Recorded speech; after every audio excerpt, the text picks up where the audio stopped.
Alors pour ça, je vais prendre un exemple d'un cas concret,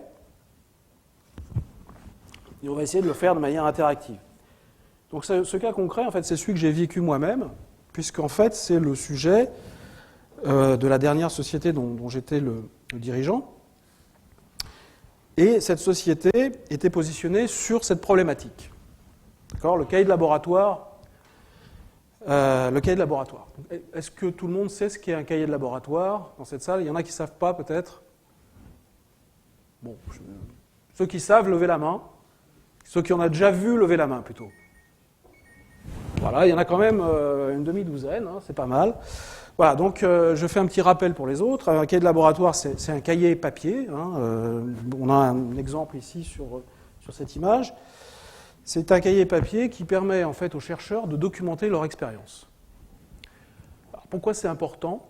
Parce qu'en fait, un cahier de laboratoire a une valeur probante en termes de propriété intellectuelle. C'est-à-dire qu'on peut aller devant un tribunal de brevet pour défendre la propriété d'une invention avec un cahier de laboratoire. Et pour ce faire, un cahier de laboratoire doit obéir à un certain formalisme. Il doit être évidemment sans rature, ou quand on fait des modifications, elles doivent être faites soigneusement. Il y a un processus de signature, de double signature associé à un cahier de laboratoire. Donc il y a un certain nombre de choses qui sont attachées à cet objet et qui en font un objet très important. Voilà. Alors, j'imagine bien, enfin vous imaginez bien que tenir un tel cahier de laboratoire dans les années 2000, alors là je suis en train de parler de quelque chose qui... Enfin, j'ai pris la direction de cette société en 2004, donc c'est pas très vieux. Il faut savoir qu'en 2004, on va dire 98% des chercheurs dans le monde utilisaient encore des cahiers papier. D'accord ? Alors, c'est évident que le pain problem, comme disent les anglo-saxons, de l'utilisation de ces cahiers de laboratoire est assez évident. Alors, je ne vais pas vous faire l'injure de vous demander un certain nombre d'entre eux, mais je vais commencer. Évidemment, ça prend énormément de temps de tenir ces objets-là. Il suffit de renverser sa tasse de café sur son cahier de laboratoire et puis on est très très mal, parce que c'est quand même... Le patrimoine de l'entreprise, alors dans les labos publics, c'est peut-être moins grave, mais chez Sanofi Aventis, quand quelqu'un renverse son café sur un cahier de laboratoire, ça fait des ordres quand même. Évidemment, tout ça, c'est beaucoup de paperasse. Hein. Je pense qu'un chercheur normalement constitué dans une boîte privée doit remplir probablement un cahier de laboratoire, à minima, peut-être en 2-3 semaines. D'accord ?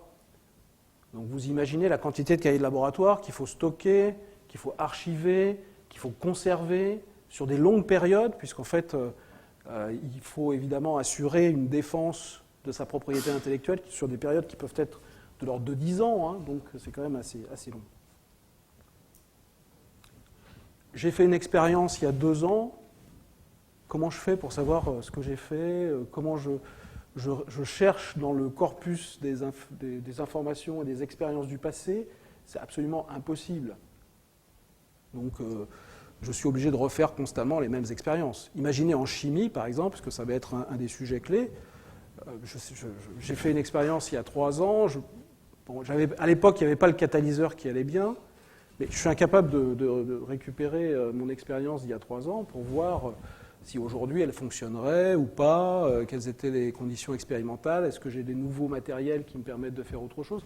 Tout ça est impossible. Et puis, une chose importante également, c'est que dans ces cahiers de laboratoire, il faut mettre l'ensemble des informations qui ont été générées autour de l'expérience. Et donc, la science évoluant, et notamment en domaine de la pharma, et notamment dans le domaine de la chimie, on est maintenant devant des dispositifs qui permettent de faire des expériences en très grand nombre, simultanément. Donc on peut faire, par exemple, 256 réactions simultanément, différentes. Donc c'est des robots qui travaillent et qui font ce genre de choses. Et en fait, donc, ça produit des quantités de données qui sont considérables. Et donc, il faut imprimer les papiers, il faut les coller, etc. Vous imaginez le truc.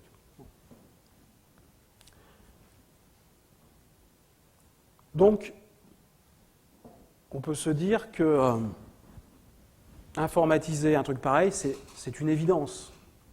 On se dit, mais pourquoi est-ce que les gens ne l'ont pas fait avant?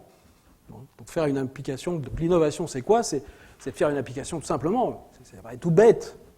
Faire une application informatique, on va dire, c'est une application qui permet de stocker des connaissances associées à des expériences, par exemple des expériences chimiques. Donc, c'est une application informatique avec des dimensions métiers, enfin des dimensions spécifiques du domaine. Par exemple, la possibilité de travailler sur des objets chimiques, donc de les manipuler, de faire des recherches structurelles sur les expériences. Je voudrais connaître toutes les expériences du passé dans lesquelles j'ai utilisé du microbutyl 1 phényl 2, d'accord, qui se dessine comme ça, hop, et on récupère toutes les expériences où on trouve le pattern en question. Voilà. Également d'intégrer des notions de workflow, hein, de pouvoir partager ces expériences, de pouvoir faire en sorte que le circuit de signature dont j'ai parlé tout à l'heure puisse être évidemment automatisé,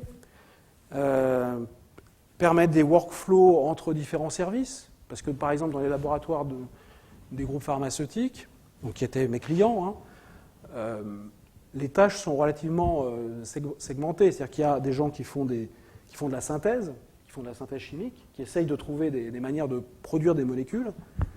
Et puis ensuite, ils passent ce qu'ils ont produit à des gens qui font des analyses.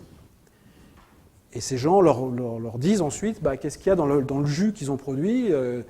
Ils leur donnent des informations quantitatives, des informations structurelles, tout un tas d'informations. Et ce n'est pas les mêmes. Donc, c'est évident qu'en passant les informations à travers un système plutôt que sur un papier et dans une bannette avec l'éprouvettes, c'est quand même plus simple. Bon, l'éprouvettes, elle reste, hein, bien sûr. Voilà, donc c'est une opportunité évidente, quoi. Hein, donc, pourquoi ? Pourquoi, dans les années 90 en particulier, il y a eu une vague de start-up aux États-Unis qui sont créées là-dessus ? Bon, elles sont toutes mortes, sauf, peut-être j'y reviendrai, quelques cas spécifiques. On a pourtant un pain problem, enfin une difficulté évidente. On a un marché considérable. Le nombre de chercheurs, je ne me souviens plus à l'époque combien, mais je ne sais pas, on doit avoir dans le monde une centaine de milliers de chercheurs. Hein.